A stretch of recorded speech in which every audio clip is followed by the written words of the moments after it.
A warmer for the low. Welcome to lovely Las Vegas for Coast to Coast Hoops with myself, Greg Hoops Peterson, now part of the VSiN Family Podcast. We've got an excellent podcast for you. We're going to be joined in a few minutes here by Rob Donaldson. He does great work with the show/podcast Rob's Best Bets. We're going to be chatting with him a little bit about what we've seen here in the last few weeks of the college basketball offseason, and we're going to be talking about some of these guys that are trying to get an extra year of eligibility, even though they've exhausted 5 years of eligibility. Just absolutely ridiculous what we've seen on that front. And then additionally, we're going to be taking a look at some of the makeups of teams that we want to be gauging, how important chemistry is in this day and age of college basketball, and so much more. We're going to have a great chat with Rob, and that's going to be coming up here in the next 2 or 3 minutes. And then in the final segment, I'm going to give you a roundup of the news and notes that we saw in college basketball over the last 24 hours. If you do like what you're hearing from this fine podcast, Coast to Coast Hoops, you're able to subscribe wherever you get your podcasts, Apple Podcasts, Google Play, Spotify, Stitcher, and TuneIn. If you have a question, comment, segment, idea, whatever for this podcast, you do have one of two ways we'll fire those in. First one is my Twitter/X timeline at @GUnit_81. Keep in mind, letters the name does not matter, so per usual, please do send these into the timeline. The other way is via an Apple Podcast review. If you rate this podcast 5 stars, it is very much appreciated. And then from there, you're able to fire in whatever you'd like to hear on this podcast via that 5-star review. Well, I did not get in any Twitter/X questions today. Everything is powered by EdgeBoost over at edgeboost.bet. They're making sure that bettors are able to access their funds 24/7, 365 on leap years, 366 days of the year. And when you go to edgeboost.bet, type in that promo code of Greg, G-R-E-G. That'll give you a dollar for dollar match on your first deposit up to $25. That is at edgeboost.bet, promo code Greg. Now let's dive right into it with our good friend Rob Donaldson. He does great work with the show/podcast Rob's Best Bets. Every single time he joins me, he lends such incredible insights as he's doing a lot on the baseball front this time of year as well, and that effort is always appreciated as he's one of the best minds out there. He's one of the best minds when it comes to being able to gauge college basketball as well, and you're able to follow him on Twitter/X at RobDFB. And Rob, it's always a pleasure, my friend. Thank you so much. Yeah, thank you for having me on. And, certainly college basketball, even, just a couple, 2 or 3 weeks removed, still creating a bunch of storylines. And I'm sure we're going to touch on a few of them in this episode here. But my goodness, what do we even do with kind of making up what's going on in college basketball right now? Oh, and I'm so glad that you mentioned that, because there's a lot of guys who are looking to make up their own eligibility. We've got a lot of guys out there that are just fishing around. They play like 5 full seasons, so they use up their COVID year, and for some reason they're wanting to come back for year number 6. I don't know if they're going for a double doctorate. I don't know if they're looking for just something to put up on their placard 10 years from now when they're doing Zoom calls or something like that, but it is very, very wild to see guys trying to come back for season number 6. I think that there might be a guy that's trying for about season number 7. It feels like Survivor, where you think that it's the last year of Survivor, but no, they're going to extend it for another year. And I feel like the Survivor mentality, which I'm talking about the TV show Survivor, by the way, with Jeff Probst, who's the host of that, I feel like that's starting to take over in college basketball. Yeah, right now we have medical red shirts. We have players testing the NBA waters. We have players hitting the second window of the transfer portal and just entering in. We have guys who committed via the transfer portal in this cycle who have already decommitted and then recommitted to a different program. And then decommitted again. And then decommitted again. Oh my gosh, man. And now we have a court case. All the fun court cases that surround college sports to determine whether or not these guys who received that COVID year can play 6, 7, who knows how many years at this point. I'm sure they're going to be playing for an entire decade coming up here in the next few years. Oh man, Tim Tebow's going to be coming back to college football sooner rather than later, and that's going to be some good, clean family fun, and that makes all of our jobs all the more difficult because, you're just like me. We're trying to gauge these rosters right now. It doesn't matter how we get these rosters. We just want to know what we're getting, and I feel like this is going to be one of the most chaotic off seasons ever because I feel like we might have some of these court cases that linger into September and October, and when it comes to projecting teams forward, even if these guys are able to be eligible, you just don't know what sort of practice they're going to be able to get, what sort of chemistry they're able to get. And I think that these teams that might be taking on, shall we say, these questionable guys are trying to fish around for eligibility, they become some of the hardest teams to be able to gauge. And typically in these cases, I like to give the deficit of the doubt rather than the benefit of the doubt. Yeah, and at this point, with players like, a Bryce Hawkins that enters the portal just in the past few days from Texas Tech, It's like there's no more year over year kind of continuity and success and building on something you accomplished, because every single roster right now in its current state, whether they've had transfer portal activity or graduations, just throw that all out, because it could be the exact same. It could be a complete roster overhaul. Literally nothing is cemented, as we've seen for a number of different reasons. And my goodness, yeah, a bunch of wrenches being thrown our way, and we're going to take it as it comes. But my goodness, I think the only thing that's really kind of concrete right now would just be the coaching hires. Yep, if you can dodge a wrench, you can dodge a ball, but you don't know where the wrenches are coming from right now. So it's been interesting, to say the least. It's Rob Donaldson, who does great work with you, Rob's Best Bet Show. He is joining me right here on the Baseball Betting Show, and he is joining me right here on Coast to Coast Hoops. And Rob, it is just so interesting what we see there. But there are some teams that have a little bit of concreteness, like Houston, Purdue. We actually know that there are guys that are returning for them. And as we are taking a look at the transfer portal, as we are taking a look at 100 billion guys being out there, how much should we actually be just taking a look at the guys that are returning? Because I think that that's where the stake might be in college basketball. And that's where I think that our bread might be buttered in terms of being able to gauge some of these teams where, I don't know, we actually know what we might be getting. 100%. I think that's actually the way to approach college sports in general right now. I think there's a market inefficiency with the guys who don't hit the portal and grow with the same head coach, grow with the same program. And kind of similarly to, I'm going to compare this to the NFL for a second, but when we saw the running back craze of, maybe we shouldn't be paying these running backs anything. Maybe they're just overrated and we should just draft a new one every 4 years and just call it good there. Well, now all of a sudden, Derrick Henry, Saquon Barkley are leading their teams throughout the playoffs and all the way to a Super Bowl. And everybody's like, you know what? Maybe we should start paying running backs again, as if that was the strategy that just kind of fell out the window because everybody got enamored with paying different positions, or in the case of basketball, attracting those free agent transfer portal type guys. I think sometimes when the portal, comes about and your favorite team adds a new shiny player, it's almost like, oh, this is Christmas. This is what we've been waiting for. And the reality sometimes is that could serve as a detriment if he disrupts continuity or disrupts chemistry in the locker room. And sometimes the best benefit in these sports is just keeping the guys that you have and letting them grow within your program. Yep, I am right there with you. I think that it is so big to be taking a look at that. And I've been saying this before because it's sort of been in joking that it would be easier to note the guys not in the transfer portal rather than the guys in the transfer portal, but it's no longer a joke.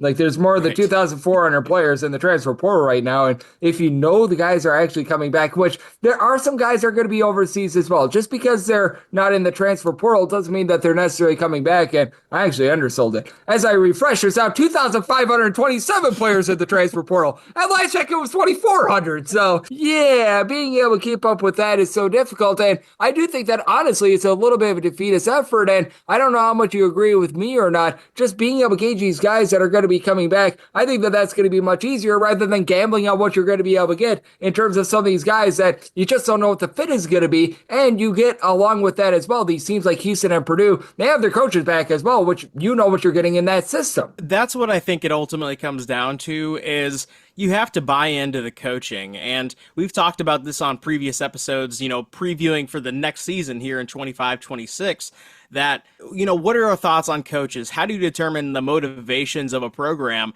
And it really is just kind of, I think, buying into the young, talented guys who are trying to make a name for themselves, whether it's, at a higher mid-major and it's a new first year or a second year or a third year, maybe even a fourth year where we've seen just positive regression every single year that they've been at that program.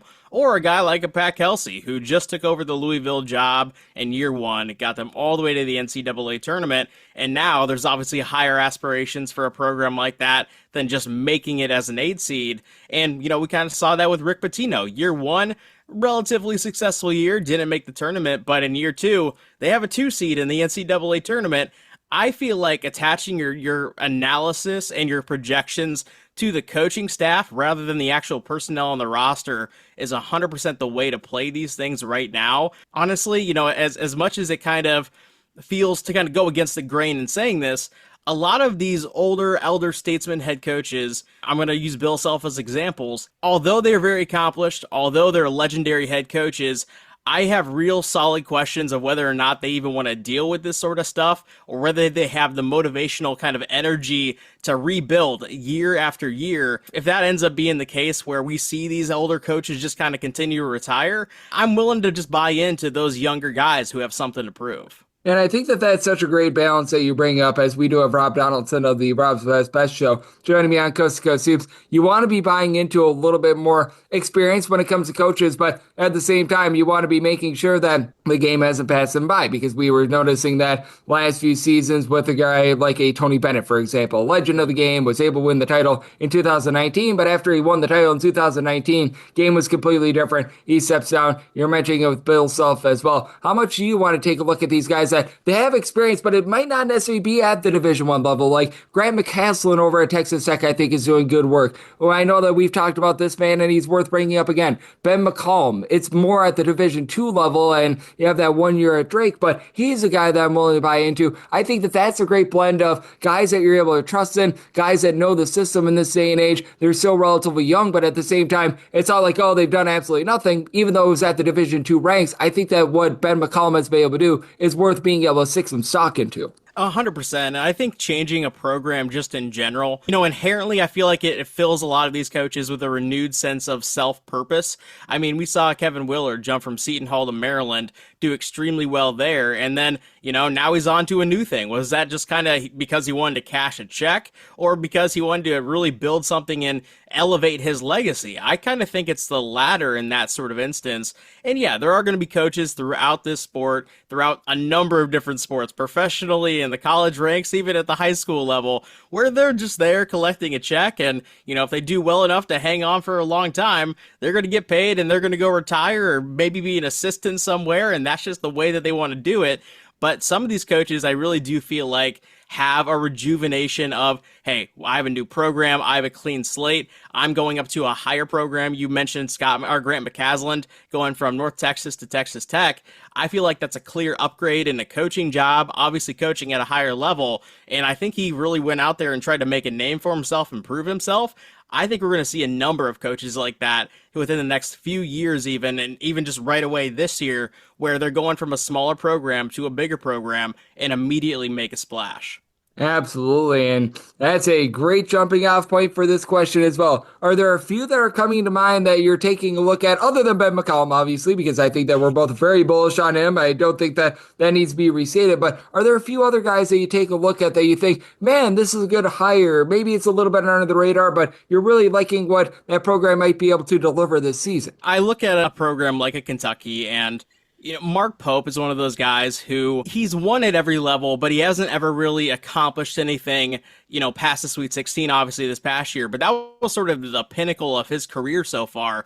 And Kentucky is not really paying a price for just making a Sweet 16. I also think that Mark Pope, when you win at 3 different programs, and when you leave the state in that region of BYU and Utah Valley, where he was really kind of cultivating himself as a head coach, to jump all the way over to Lexington, Kentucky, I feel like there's some motivation to really make a name for himself and to prove himself. And regardless of the players they bring in, obviously they have a few guys who have committed. We'll see if they stay committed and whether or not the roster he has currently intact actually is going to be the roster that ends up taking the court here in the fall. But I do feel like I can kind of buy into that motivation, at least during the regular season, with a guy like a Mark Pope to really accomplish great things.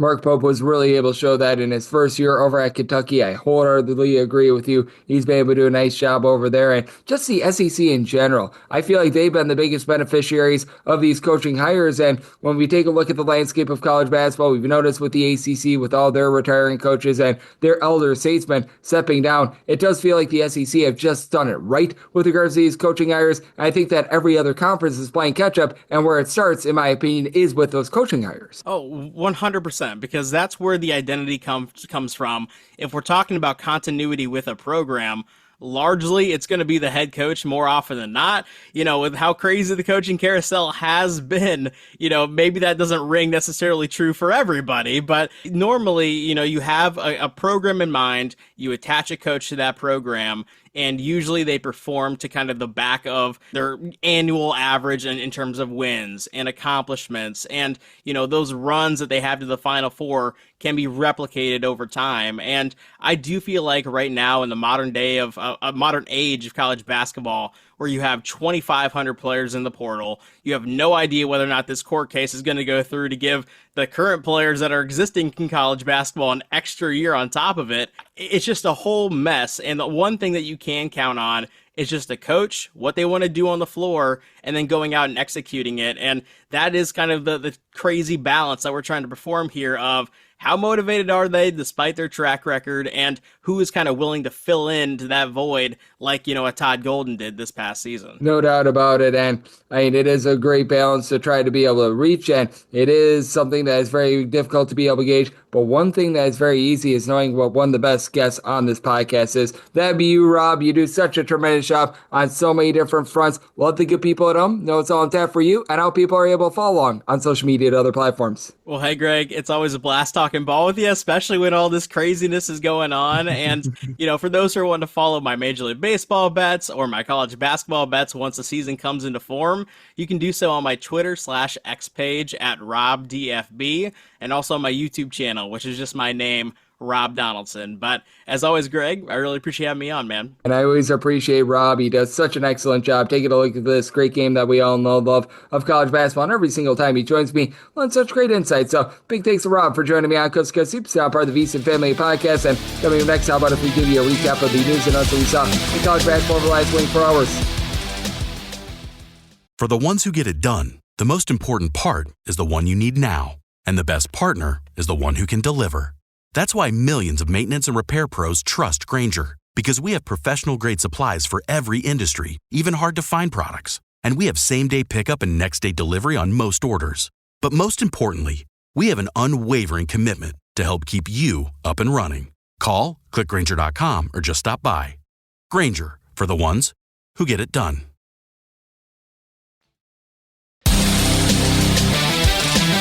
And we're back here, lovely Las Vegas, for Coast to Coast Hoops with myself, Greg Hoops Peterson, now part of the VSiN Family Podcast. It is always great to be able to get Rob Donaldson aboard. He does great work with the show/podcast, Rob's Best Bets. Every single time he joins me, he lends such great insights. He did so once again today. So big thanks to Rob for joining me in the last segment. Now it is that time of the podcast that I'm going to give you a recap of all the news and notes that we saw in college basketball over the last 24 hours. Good ad for George Washington here. Boo-Boo Benjamin. He was over at Tarleton State, and he was like the lone guy over at Tarleton State that was able to stay healthy, averaging 14 points per contest, shot in that neighborhood about 38% or so from three-point range. He's going to be heading on over to George Washington. This is something big that they were missing last season with the Revolutionaries. I still like to call them the Colonials, but that said, they are now the Revolutionaries with this George Washington team. They, last season, had a lot of good defense. They had a lot of guys that were able to do a nice job of being able to hold down the fort on that side of things, but they just didn't have a lot of three-point shooting. They were outside the top 300 with that regard. Being able to have this sort of an ad, I think, is big, and they've really addressed this here in the offseason because you've also got Trey Dinkins coming on over from Duquesne, nice double-figure scorer. Gene Amarujian is coming on over from Hofstra as well, so I really like what is being built here. So George Washington, I do think that they are heading in the right direction, and this is going to be a very intriguing ad. Aaron Bradshaw was over at Ohio State last season,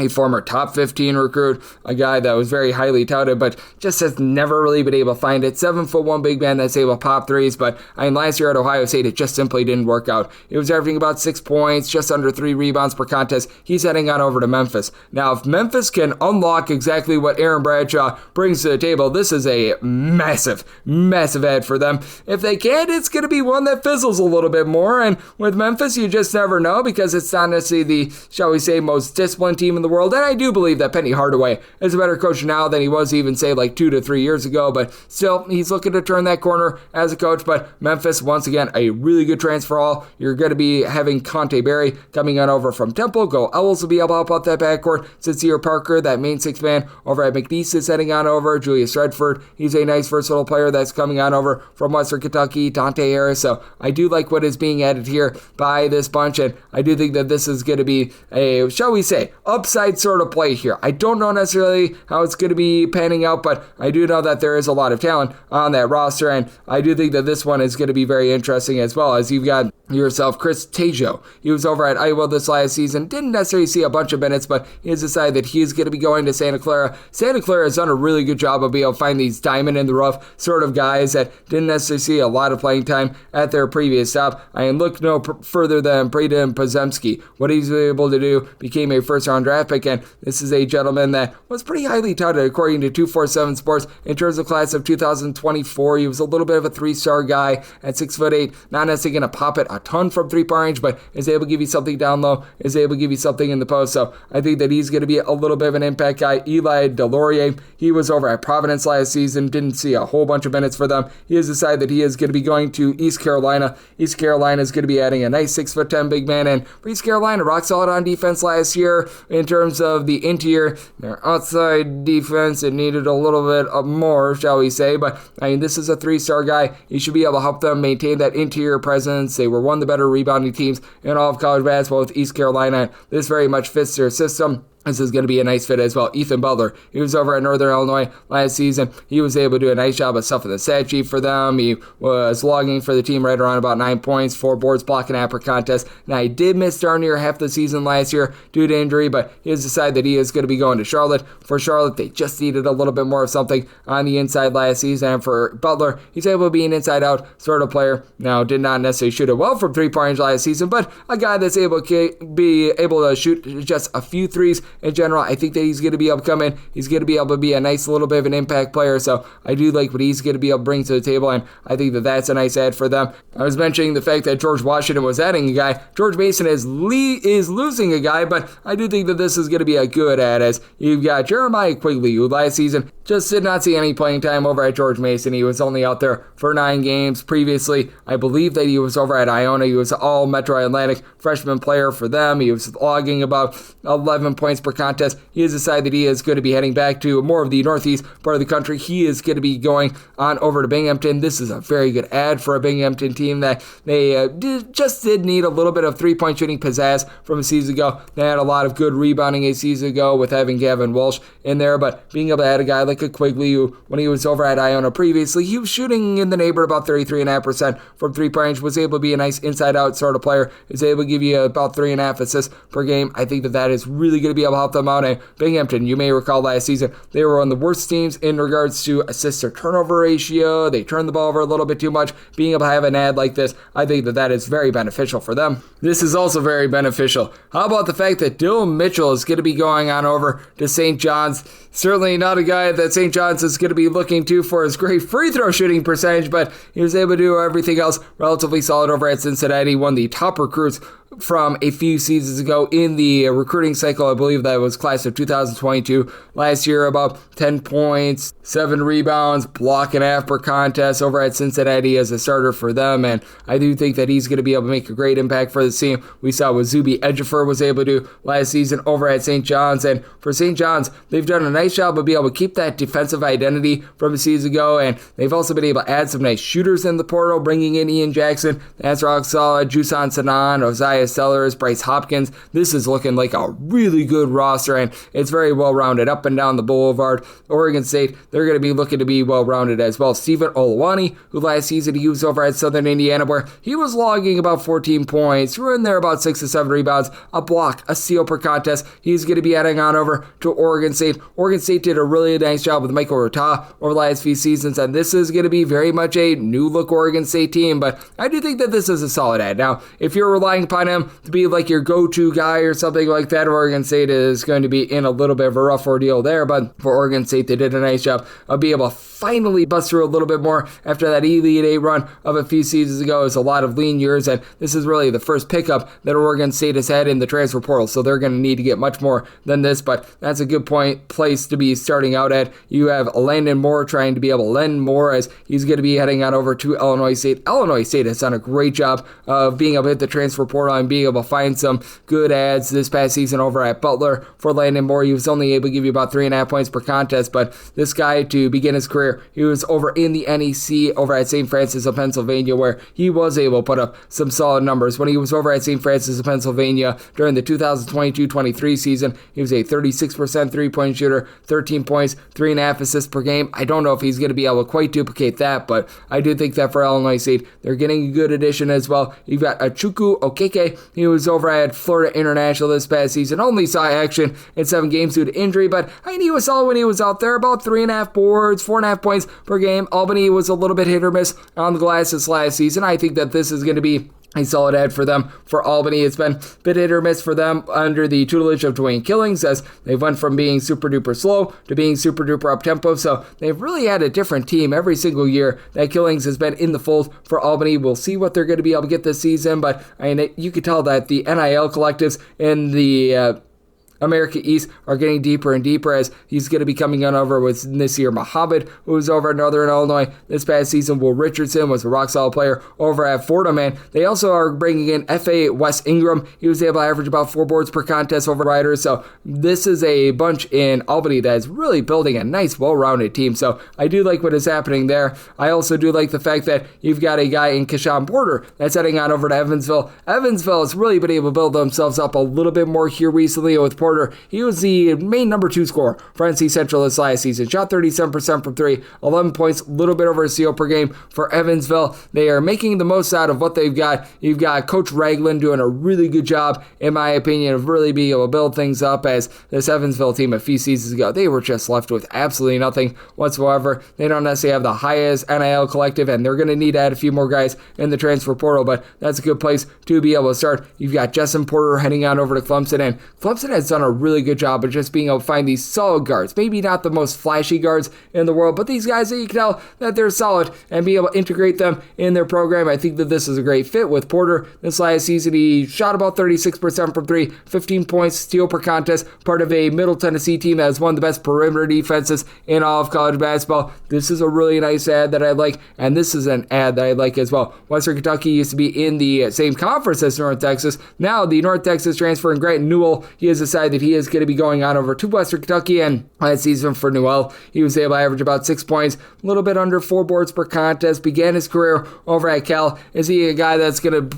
be able to just completely take the top off of a defense or something like that? Probably not, but at the same time, I do think that he's going to be able to enter in, and he's going to be able to lend some good production over there, and I think that this is going to be a good ad as well. A.K. Okareke, he was over at Cornell this last season. He has decided that he is going to be going to Vanderbilt, and for Vanderbilt, they are very much a school of very high academic standards, so they're a little bit more choosy with regards to who they're going to be able to add in the transfer portal. But with Okareke, last season, he was able to log for the team 14 points, 4 assists, shot in the mid-30s from 3-point range. Wasn't necessarily able to be like a dynamo 3-point shooter, but he played in a very up-tempo system. For Cornell last season, they weren't generating a lot of steals, but 2 seasons ago, back when you had Coach Earl out there, they were a team that was actually a little bit of a heat-seeking missile with that regard. And you may recall Chris Bannon, he began his career over at Cornell as well. He was a big part of what Vanderbilt was able to do this past season, so I really like this pickup for them. Now, we were talking about this a little bit earlier on with our good friend Rob Donaldson, who does great work with the show/podcast Rob's Best Bets.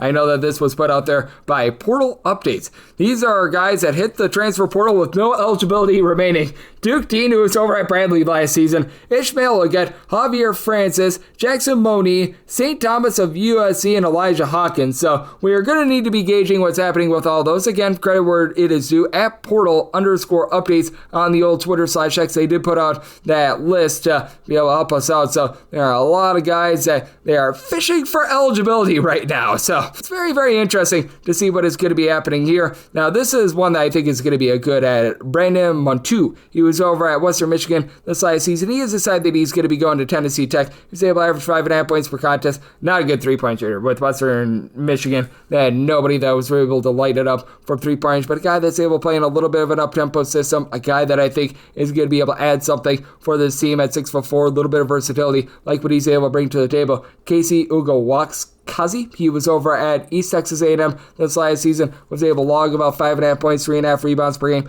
as a 6'8", little bit of stretch player. He's going to be going on over to Merrimack. His team at East Texas A&M was actually pretty solid at being able to generate turnovers. They didn't do much other than generate turnovers, but I think that this is actually a very good system fit for this bunch for Merrimack. They're a team that is going to be looking to generate all those turnovers, what have you, and I think that he's going to be able to go in right away, and he's going to be able to help fit that mold. Curtis Williams Jr. was over at Georgetown this last season. He was averaging about 4.5 points per contest, was a solid player for them, not necessarily a guy that was absolutely able to take over or anything like that, but a guy that I do think has a little bit of upside. He's going to be going on over to Tulane. Now again with Tulane, the question becomes, are they actually going to have a little bit of depth and be able to add a little bit more there? But I mean, this is a former top 150 recruit in Curtis Williams Jr., a guy that I think could be an okay three-point shooter. I don't know if he's ever going to be like a 40% three-point shooter or anything like that. I think that would be a little bit far-fetched, as Curtis Williams this last season, he shot more in the neighborhood, about 30.5% from three-point, and actually did begin his career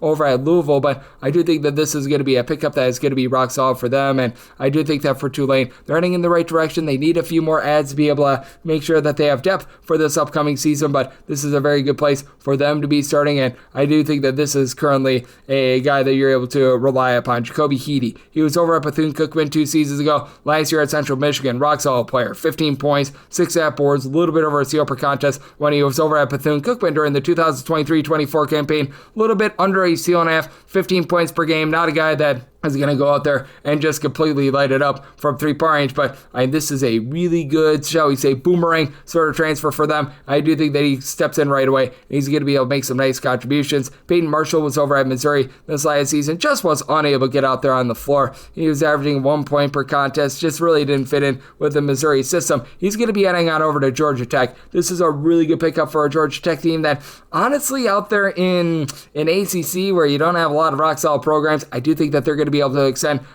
ascend a little bit more. The only other transfer that they have coming in right now is Cam Kraft, a nice sharpshooter who was over at Miami of Ohio, was a part of one of the more, shall we say, explosive offenses in all of college basketball. I do think that this is a pretty solid ad for them, though, and for Peyton Marshall coming out of high school, he was a former top 100 recruit of 247 Sports, so he does have that pedigree. And I do think that for Georgetown, after they had Bay and Ndongo do such a good job for them down low, being able to add a guy like this that's going to be able to hit the glass, that's going to be able to give you those nice post moves on a guy that I think is going to be lighting it up from three-point range or anything like that, having that sort of versatility, but I do think that this sort of an ad that is going to be doing a lot of good for them. By the way, with regards to @portal_updates, they also put this out as well. Here's a few more guys that have no eligibility that are in the transfer portal. Bent Lycan of UC Irvine, Claudio Harris, Sebastian Thomas, Nikolai Louis Jaquez of Colgate, along Jalen Withers of North Carolina. So the gifts just keep on giving. And when it comes to a lot of these guys that I give you the news and notes on from college basketball, I use a lot of verbal commits and portal_updates like I'm taking a look at right now. So,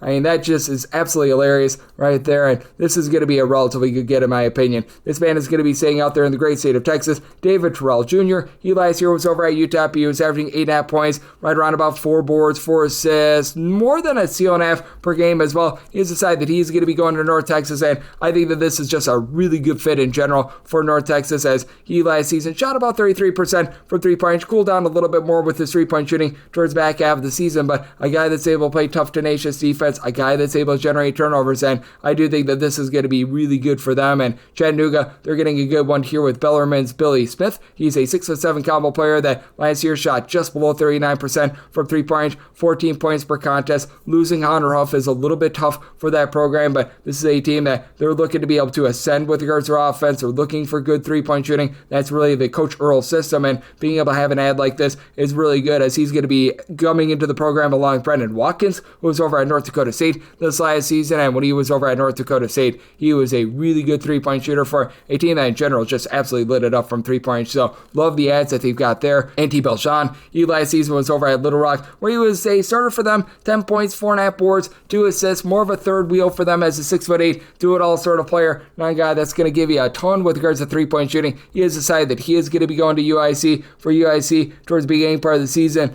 the shall we say, defense was not necessarily the world's greatest. They really did a nice job of fortifying that towards the back half of the season. They become a very well-rounded program, and I like what they're doing here in the portal because they've got him coming in along with Abdul Mamoa, who is the NEC, I believe, Defensive Player of the Year. Josiah Hammonds was over at Sam Houston State to be able to give them a little bit of sharpshooting. Makai Lowry was a part of that Towson team 8 seasons ago, so I do think that there is a lot of talent coming in for them, and I do think that this program is going to be able to do a really good job moving forward. Then Mayor Wool, he was over at Eastern Kentucky this last season, about 9 points, 5 rebounds per contest. He is a guy that at 6'8" has some versatility. He was a part of a very up-tempo system. Him being able to go on over there to Bradley, I think is going to be able to give them a little bit of pop for Bradley. They were lacking a little bit of size last season, but they were still pretty rock solid on the glass. Really do like this pickup for them. This one I think is very curious as you've got Namia Turner. He was over at Central Arkansas this last season. 8.5 points, 4 boards per contest as a freshman. He's going to be going on over to Minnesota.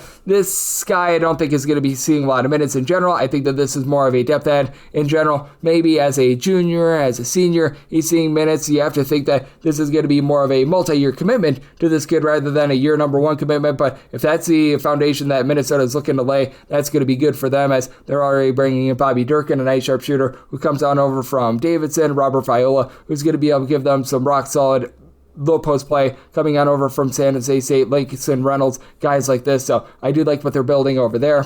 And I do like what is being built on this podcast, looking every single day at this great game that we all know and love of college basketball. And if you do like hearing from this fine podcast, Coast to Coast Hoops, you're able to subscribe wherever your podcast, Apple Podcasts, Google Play, Spotify, Stitcher, and TuneIn. If you have a question, comment, segment idea, whatever you for this podcast, you do have one of 2 ways we offer those in. First one is my Twitter/X timeline at gunit_81. Keep in mind, letters CM, name does not matter, so per usual, please do send these into the timeline. And the other way is via an Apple Podcast review. If you rate this podcast 5 stars, it is very much appreciated. From there, you're able to fire in whatever you'd like to hear on this podcast via that 5-star review. And big thanks once again to Rob Donaldson of the Rob's Best Bet Show for joining me in the last segment. And I'm going to be with you guys every single day on this podcast, regular season and off season. So I'll be back with you once again tomorrow. Thank you.